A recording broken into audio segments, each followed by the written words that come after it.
But just remember, brothers and sisters, woo, we can still stand tall.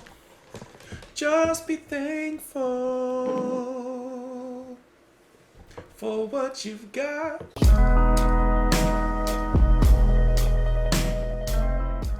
Hello, welcome back everybody to the channel. I hope that you're having the best day ever you can right now.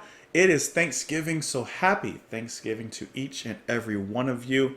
And to celebrate, a lot of you had recommended this particular song by Arlo Guthrie.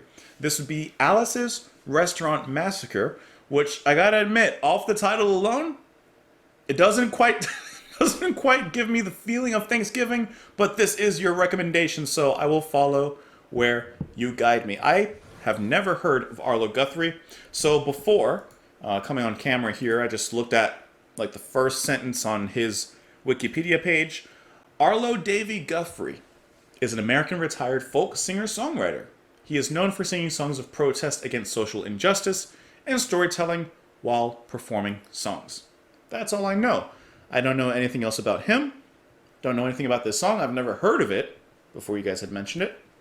So we are going to go ahead and sit down at Alice's restaurant, partake in some fine dining, and I guess there's a massacre to look forward to at the end. Speaking of Thanksgiving, and maybe it's obvious, but I do want to take this moment, this time, to say thank you to each and every single one of you, to those of you who may comment on every single video, to those of you who may never comment.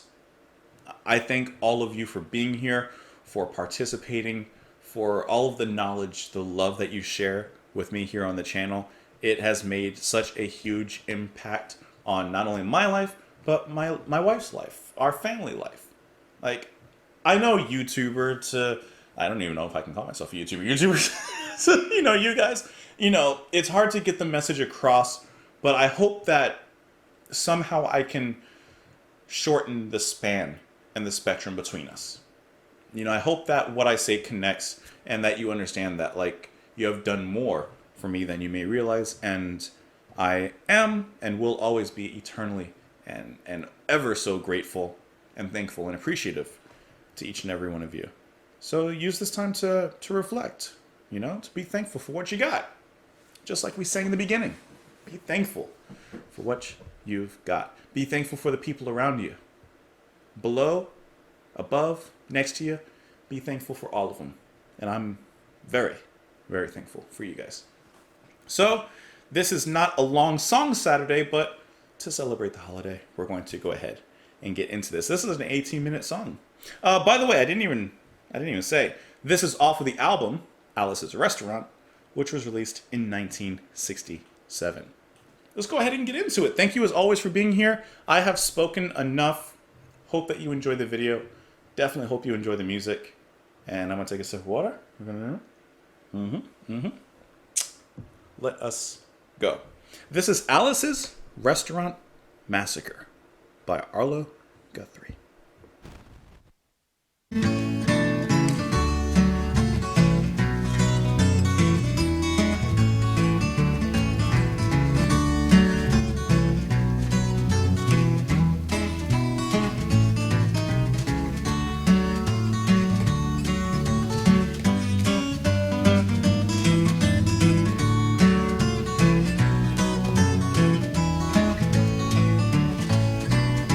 This song's called Alice's Restaurant. It's about Alice and the restaurant. But Alice's Restaurant is not the name of the restaurant, that's just the name of the song. And that's why I call the song Alice's Restaurant.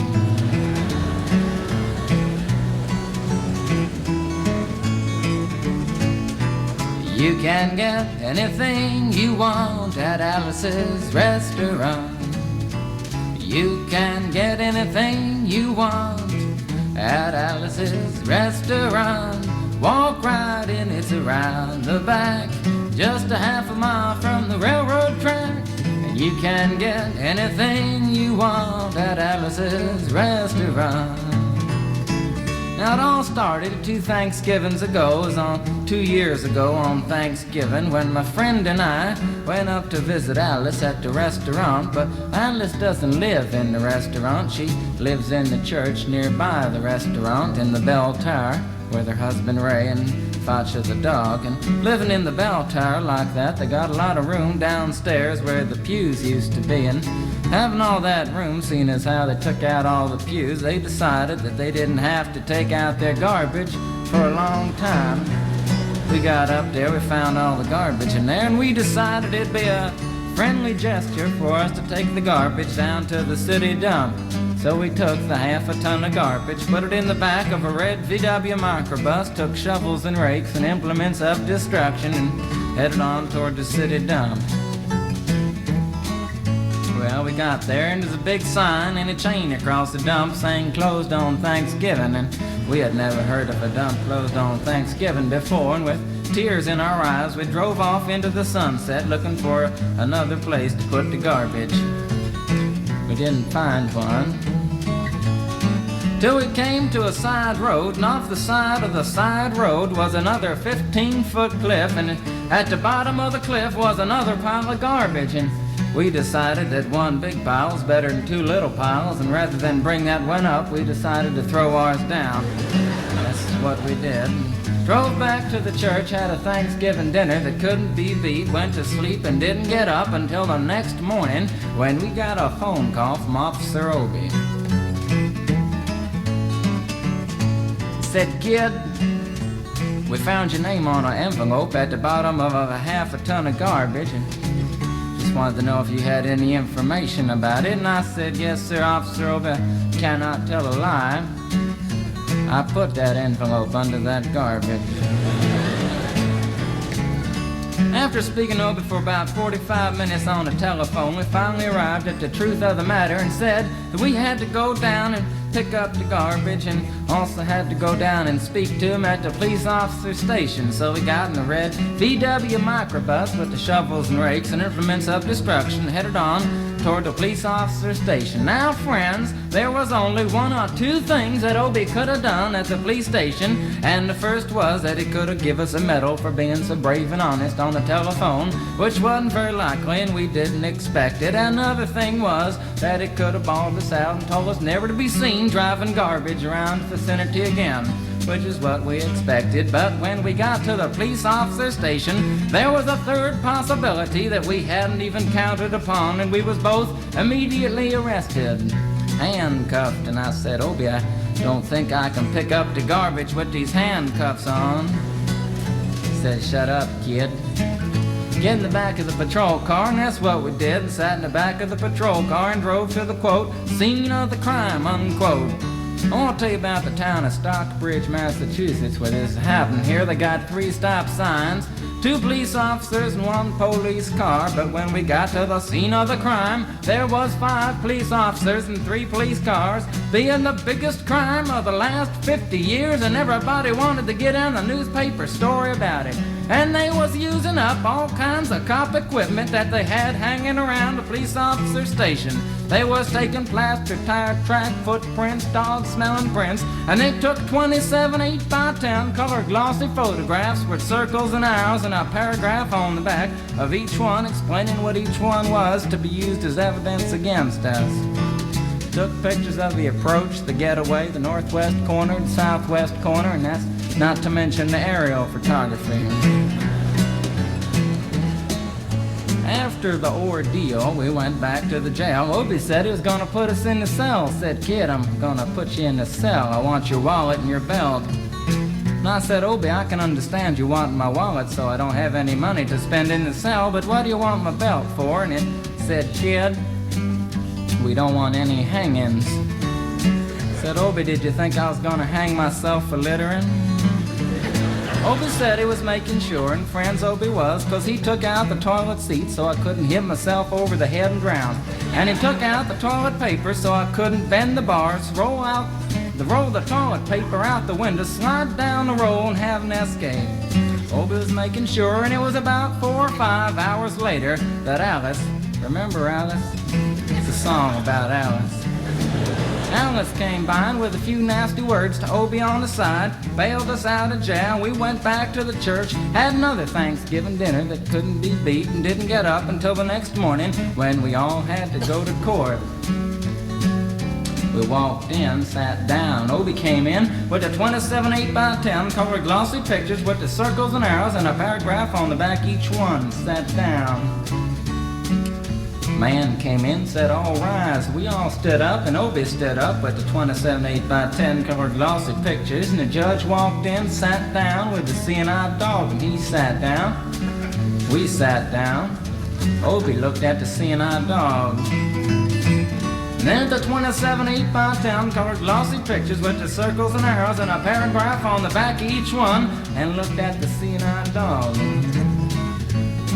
And then the 27 8x10 colored glossy pictures with the circles and arrows and a paragraph on the back of each one, and began to cry, cause Obie came to the realization that it was a typical case of American blind justice, and there wasn't nothing he could do about it.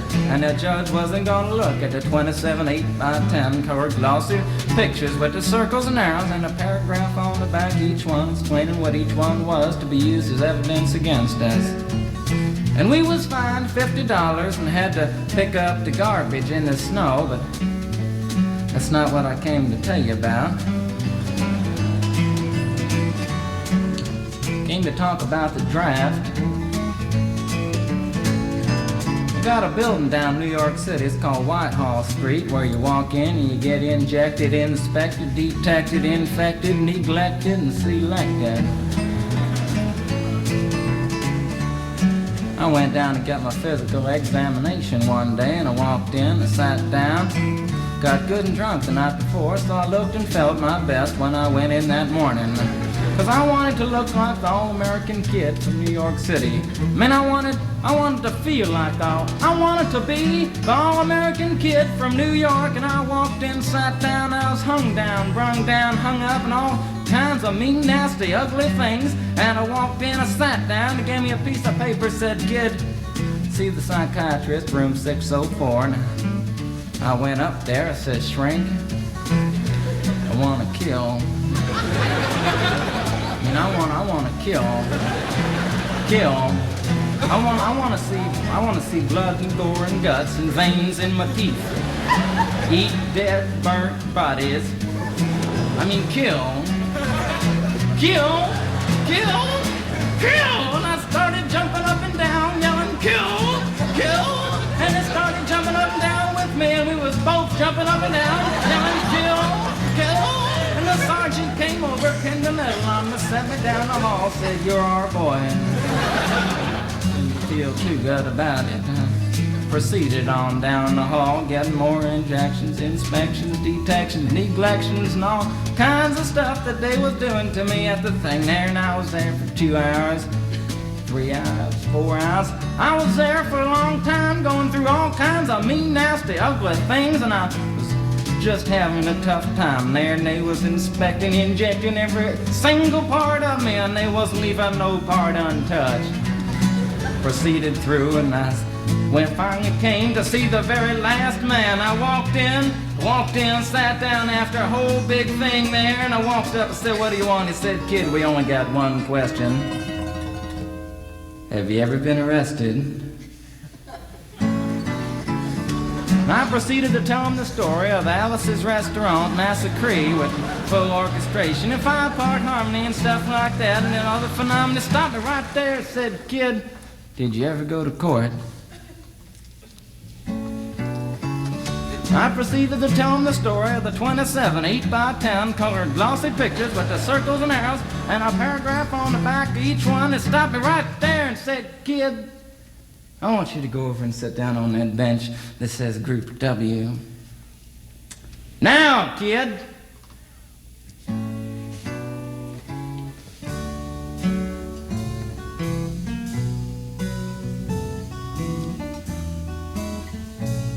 And I walked over to the bench there, and there's Group W is where they put you if you may not be moral enough to join the army after committing your special crime. And there was all kinds of mean, nasty, ugly-looking people on the bench there. mother rapers, father stabbers, father rapers. Father rapers sitting right there on the bench next to me, and one, he was mean and nasty and ugly and horrible and crime-fighting guys are sitting there on the bench. And the meanest, ugliest, nastiest one, the meanest father raper of them all, was coming over to me, and he was mean and ugly and nasty and horrible and all kinds of things. And he sat down next to me and said, "Kid, what'd you get?" I said, "I didn't get nothing. I had to pay $50 and pick up the garbage." He said, "What were you arrested for, kid?" And I said, "Littering." And they all moved away from me on the bench there to carry eyeball and all kinds of mean, nasty things, till I said, "And creating a nuisance." And they all came back, shook my hand, and we had a great time on the bench talking about crime, mother stabbing, father raping, all kinds of groovy things that we was talking about on the bench. And everything was fine. We were smoking cigarettes and all kinds of things until the sergeant came over, had some paper in his hand, held it up and said, "Kids, this piece of paper's got 47 words, 37 sentences, 58 words. We want to know details of the crime, time, the crime, and that kind of thing. You got to say pertaining about the crime, want to know the arresting officer's name, and that kind of thing. You got to say." And it talked for 45 minutes, and nobody understood a word that he said. But we had fun filling out the forms and playing with the pencils on the bench there. I filled out the Massacree with the 4-part harmony and wrote it down there just like it was, and everything was fine. And I put down a pencil and I turned over the piece of paper, and there on the other side, in the middle of the other side, away from everything else on the other side, in parentheses, capital letters, quotated, read the following words: "Kid, you rehabilitated yourself." I went over to the sergeant and said, "Sergeant, you've got a lot of damn gall to ask me if I've rehabilitated myself. I'm sitting here on the bench. I'm sitting here on the Group W bench because you want to know if I'm moral enough to join the army, burn women, kids' houses, and villages after being a litter bug." He looked at me and said, "Kid, we don't like your kind. And we're going to send your fingerprints off to Washington, and friends, somewhere in Washington, enshrined in some little folder, is a study in black and white of my fingerprints. And the only reason I'm singing you the song now is because you may know somebody in a similar situation. Or you may be in a similar situation, and if you're in a situation like that, there's only one thing you can do, is walk into the shrink wherever you are. Just walk in, say shrink. You can get anything you want at Alice's restaurant and walk out. You know, if just one person does it, they may think he's really sick and they won't take him. And if two people do it in harmony, they think they're both faggots and they won't take either of them. And if 3 people do it, can you imagine 3 people walking in, singing a bar, Alice's restaurant, and walking out?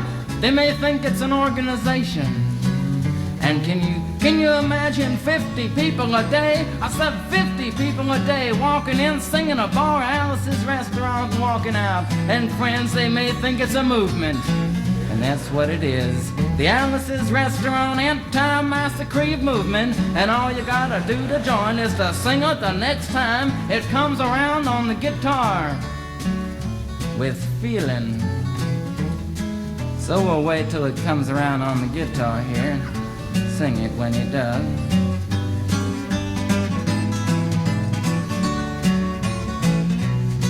Here it comes. You can get anything you want at Alice's restaurant.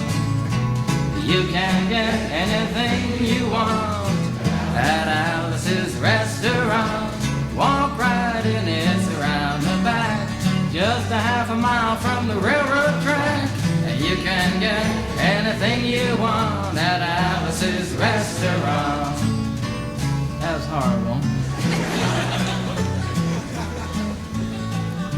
If you want to end war and stuff, you gotta sing loud.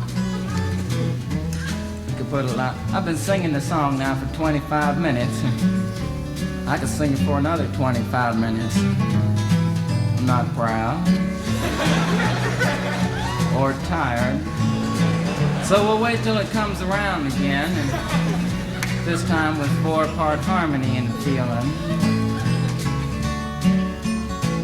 We're just waiting for it to come around is what we're doing.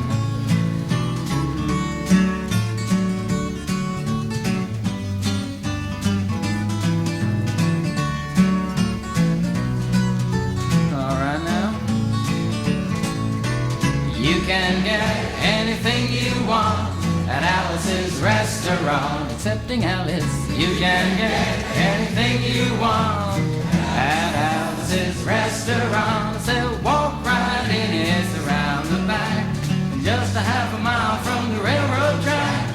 And you can get anything you want at Alice's restaurant. Da-da-da-da-da-da-da, at Alice's restaurant.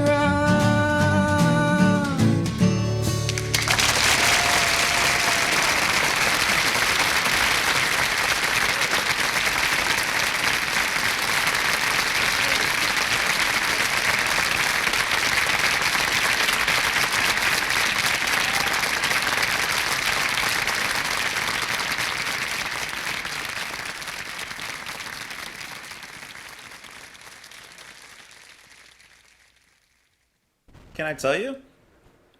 The song, first of all, went a lot quicker than I expected it once it started into what it went into. Because I did not, it was going to be a song like this. I didn't look up the lyrics or anything, and I didn't know it was going to be, I mean, I know it was going to be a long song, but I didn't know it was going to be like a long written song with a lot of storytelling, with a lot of writing and everything. The story, though, is engaging.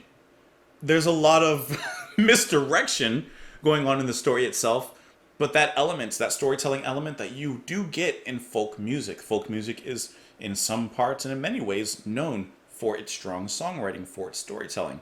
And here we have a very strong and exceptional narrative, but with a little bit of a deeper message behind it.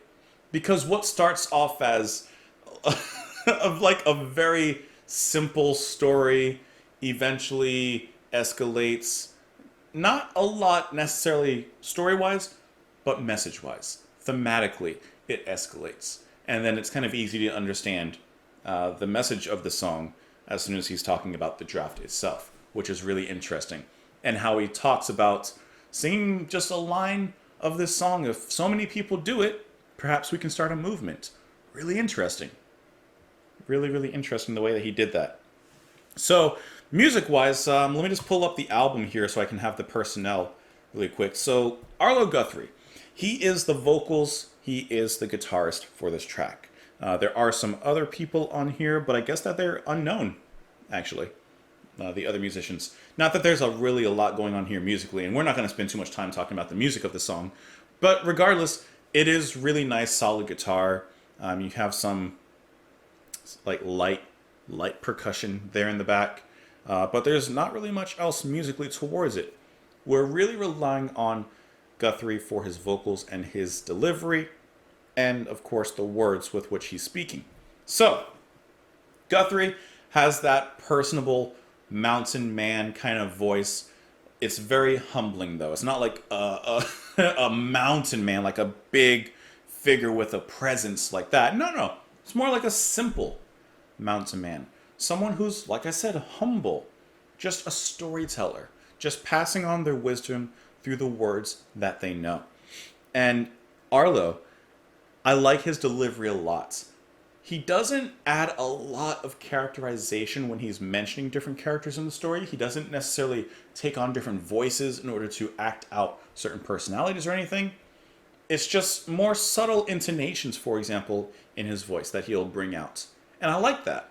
It's not so overtly done to take away from the mood of the song, because the song does have a mood, which is also kind of nicely enhanced, and I didn't know. You have what I would imagine is a live audience in here.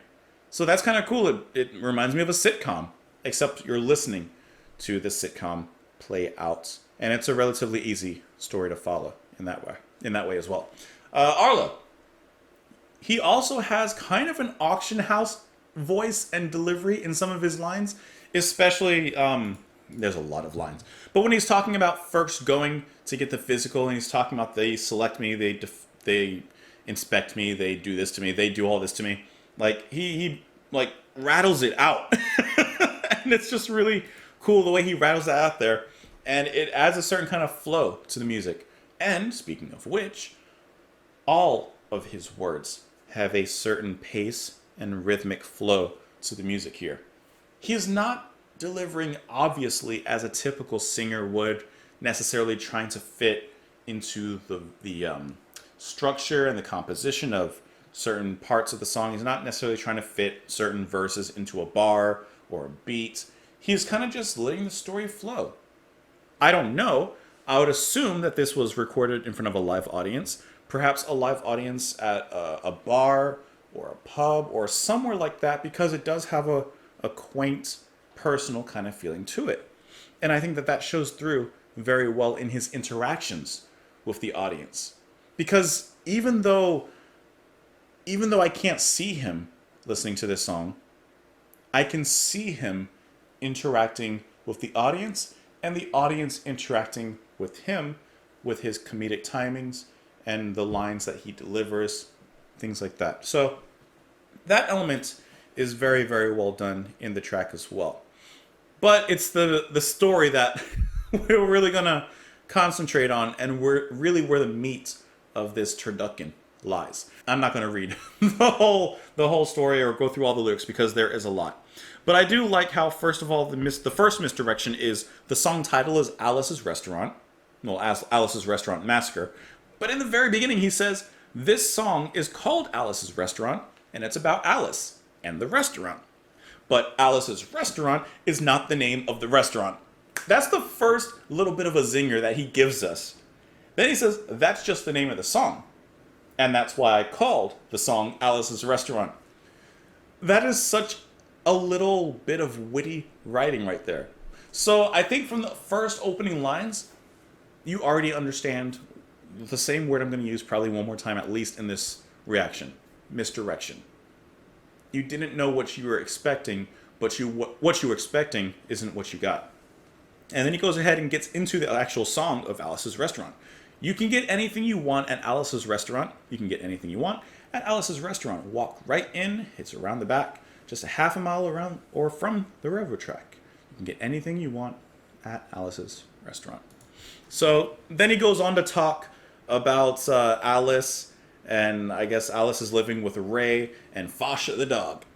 But they're not living at the restaurant. They're living at a church that I guess was abandoned. All the pews were taken out, so they just have all their stuff there. Then he gets into this story of there's garbage that's being built up there, and eventually he volunteers to take the garbage away with his friend, and they get accused of littering the next day. I also like the kind of, what's the word? There's a word for his delivery in certain moments. It's like you don't put any enunciation on it, or there's no emphasis. It's just like he's just stating the facts. Kind of like what's the word? Like there's a word for it. I'll think of it. But let me find the line where he says it. But he talks about like doing certain things, and he just states it very, very matter of fact. I can't even find the line I'm looking for now. Oh yeah, I see it here. He says that's when, after they dumped the trash and everything, he says, that's what we did and drove back to the church, had a Thanksgiving dinner that couldn't be beat. Went to sleep and didn't get up until the next morning when we got a phone call from Officer Obi. So I like how he says we went to sleep and didn't get up till the next morning. That's usually what you do when you go to sleep at night. But it's just his deadpan delivery. That's the word. That comes across very nicely in lines like that. He's not putting any emphasis on there to make the audience laugh, to get a reaction of any sort. He's just stating the facts. And it's up to us to catch on to those little hints of comedy.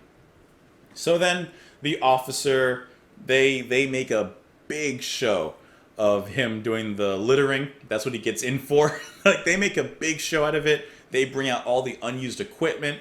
This is a town that has a police force or a station or whatever that nothing really happens apparently in this town because they really bring out everything. They even bring out oh man, what else did they bring out here? Let me see. They equipment that was still hanging in the officer station. They was taking plaster tire tracks, footprints, dog smelling prints. They took 27 8x10 color glossy photographs with circles showing each thing detailed here and there to be used as evidence against us. Took pictures of the approach, the getaway, everything. Like, they really went all out for this crime scene. And once again, what was the crime? Littering. Like, that's it. And not not even like big deal littering. You know, the dumpster was closed on Thanksgiving, so they just had to make do and make use of what they had. So they were going to put him in jail. So apparently, and I like how in this interaction between the cop and Arlo, I guess we'll just say, the cop says, "Kid, I'm gonna put you in a cell. I want your wallet and your belt." And I said, "Obi, I can understand you wanting my wallet, so I don't have any money to spend in the cell. But what do you want my belt for?" And he said, "Kid, we don't want any hangings." But then he says another zinger right after that. I said, "Obi, did you think I was going to hang myself for littering?" Like, this is a really funny song, but with a good message towards it and behind it. And then eventually they get bailed out, and they come for their court date. And the judge, he says he's not going to sit there and look at all their pictures and all this other stuff that they got. I do really like how it says that the judge walked in, sat down with a seeing eye dog, and he sat down, we sat down. I love that. The judge is blind. Justice is blind. It's an obvious metaphor, but I think it's an effective one that furthers the message of the track here. And then the ending of that situation is they had to pay $50 fine for the garbage. So in my mind, I'm like, okay, it's a good story, right? And then he immediately clears it up. He says, "But that's not what I came to talk about." He says, "Came to talk about the draft." And the music for just a moment changes at that moment. It becomes just a little bit more emotional. So they talk about having to go to a building where you walk in, you get injected, inspected, detected, infected, neglected, and selected. What a great run, by the way that's written.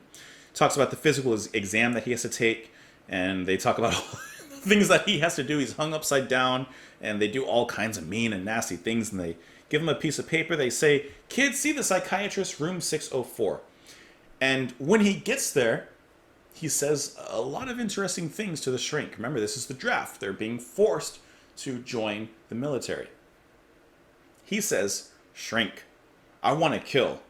I mean, I wanna kill. I wanna see blood and gore and guts and veins in my teeth. Eat dead, burnt bodies. Kill. He starts jumping. The psychiatrist starts jumping with them, and then the sergeant pins a medal on him and says, "You're our boy." He was doing that to try and act insane, act mentally unstable, so that they wouldn't select him. And yet that plan backfires on him, and they say, "Oh, no. That's our boy. You're exactly who we want. Come on over. We're ready for you."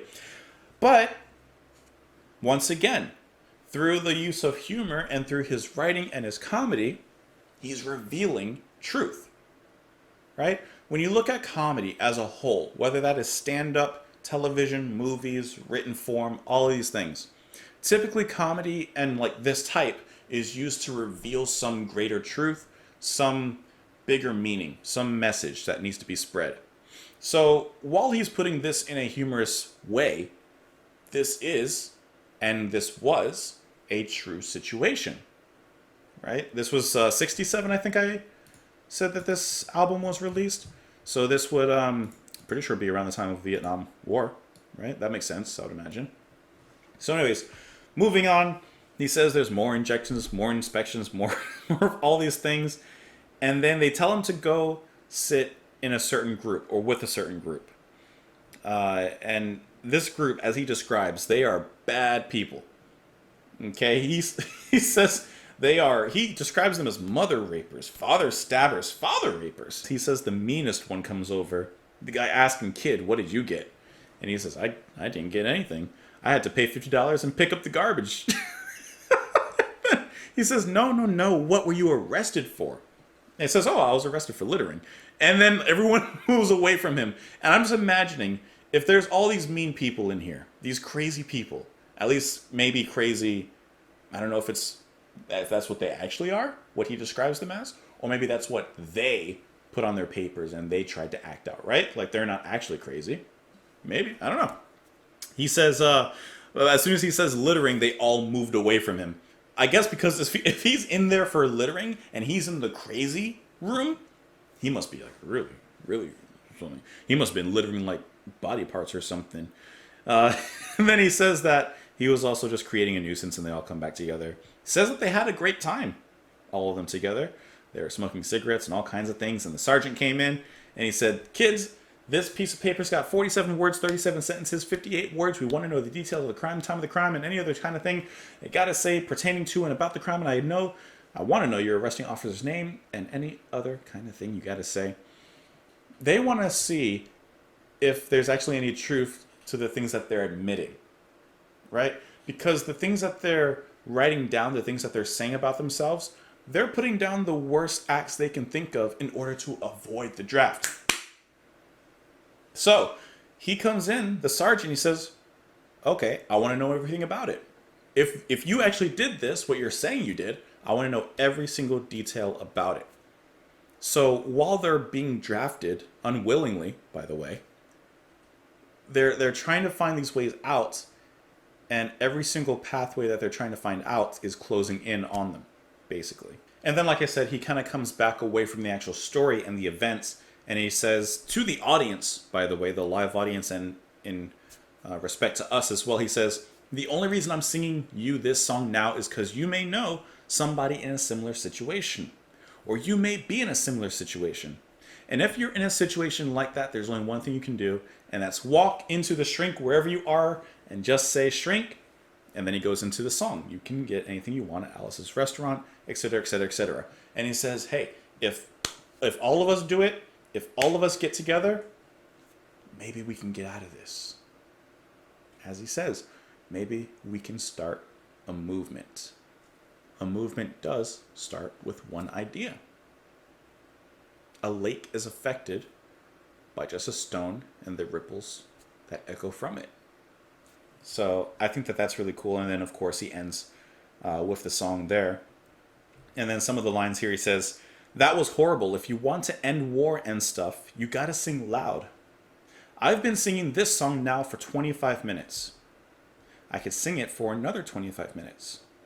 I'm not proud or tired. So we'll wait till it comes around again, and this time with 4-part harmony and feeling. He's been singing this song before, relating to other events. He's singing the song now. He says he's not proud, but he's not tired. And that he could sing if he needs to for another 25 minutes. He can keep on singing this song. And then the last little bit of encouragement, he says, this time with the 4-part harmony and feeling. This time put feeling into it. And then, of course, the audience gathers in as they round out the ending of the song.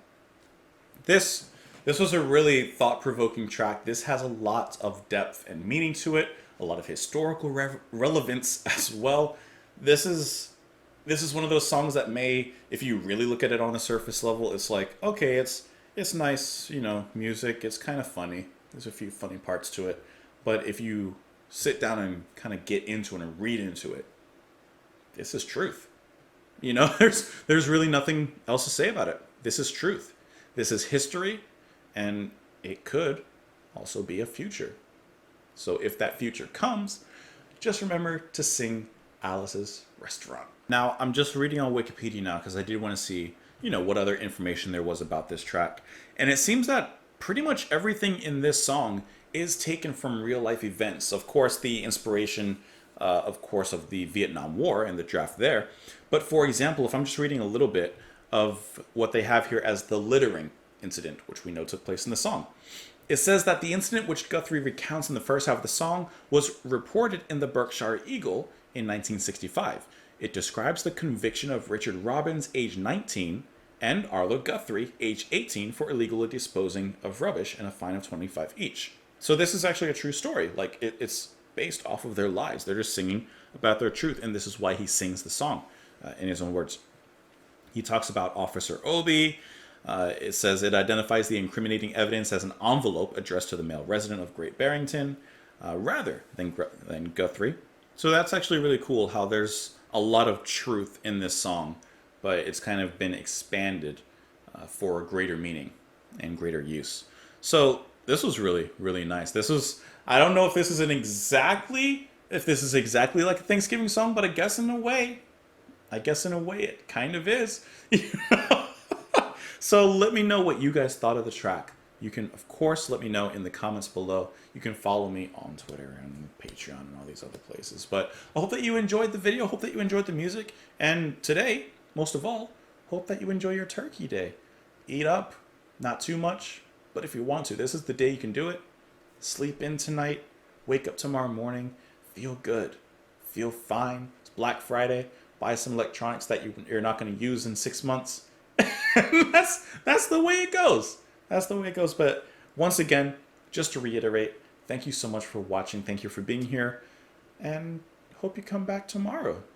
I'll see you then, guys. Bye.